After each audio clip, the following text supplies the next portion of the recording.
ஓநாயும் 7 ஆட்டுக்குட்டிகளும். ஒரு அழகான பசுமையான காடு. அங்கே ஒரு தாயாடும் அதன் துள்ளித் திரியும் 7 செல்ல குட்டிகளும் ரொம்ப சந்தோஷமா வாழ்ந்து வந்தாங்க. ஒரு நாள் தாயாடு சாப்பாடு தேடி வெளியே போக வேண்டிய சூழல் ஏற்பட்டது. தாயாடு தன் குட்டிகளிடம், செல்லுங்களா, நான் வர்ற வரைக்கும் கதவை திறக்கவே கூடாது.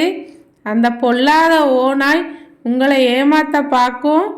அதோட கரகரப்பான குரலையும் கருப்பு நிற கால்களையும் வச்சே அது ஓநாயின்னு கண்டுபிடிச்சிடலாம், ஜாக்கிரதை என்று கூறிவிட்டு தாயாடு உணவு தேடி சென்றது. தாயாடு வெளியே செல்வதை ஓநாய் மறைந்திருந்து பார்த்தது. தாய் போன கொஞ்ச நேரத்திலேயே கதவு தட்டப்பட்டது. Tick tick tick. ஓநாய் கரகரப்பான குரலில், பிள்ளைகளே, நான் தான் உங்க அம்மா வந்திருக்கேன், கதவை திறங்க என்று கூறியது.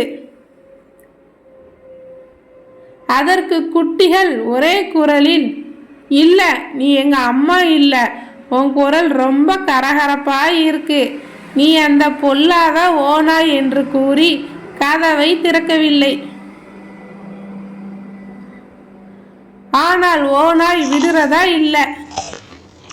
சாக்பீஸ் துண்டுகளை தின்னு குரலை மென்மையாக்கிக்கிட்டு மறுபடியும் வந்து கதவை தட்டியது.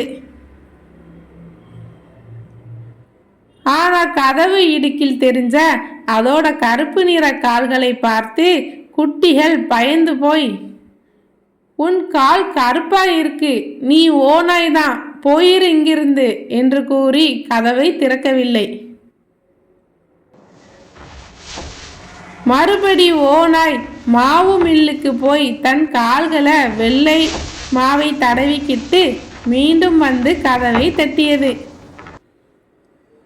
இந்த முறை குரலும் மென்மையா இருக்கு, கால்களும் வெள்ளையாத்தான் தெரியுது. பாவம், குட்டிகள் ஏமாந்து கதவை திறந்துட்டாங்க. கதவை திறந்ததும் ஓநாய் உள்ளே பாய்ந்தது. குட்டிகள் அங்கேயும் இங்கேயும் ஓடுறாங்க. ஆனா ஓநாய் 6 குட்டிகளை அப்படியே முழுங்கிடுச்சு. 7வது குட்டி மட்டும் அங்கிருந்த பெரிய கடிகாரத்துக்குள்ள ஒளிஞ்சு தப்பிச்சது. வயிறு நிறைஞ்ச ஓநாய் ஒரு மரத்தடியில் போய் தூங்க ஆரம்பித்தது. உணவு தேடி சென்ற தாயாடு வீட்டுக்கு வந்ததும் அதிர்ச்சியானது. 7வது குட்டி ஓடி வந்து நடந்ததை தன் தாயிடம் சொன்னது. பதறிப்போன தாயாடு தூங்கிக்கிட்டு இருந்த ஓநாயிடம் சென்றது. அதன் வயிற்றில் இருந்த குட்டிகள் அசைந்தது. தாயாடு ஓநாயின் வயிற்றை மெதுவாக கிழித்து உள்ளே இருந்த 6 குட்டிகளையும் உயிருடன் மீட்டது. அதற்கு பதிலாக ஓநாயோட வயிற்றுக்குள்ள பெரிய பெரிய கற்களை தாயாடு நிரப்பி தைத்துவிட்டு அங்கிருந்து தன் குட்டிகளுடன் சென்று விட்டது. தூங்கி எழுந்த ஓநாய்க்கு தாகம் ஏற்பட்டது.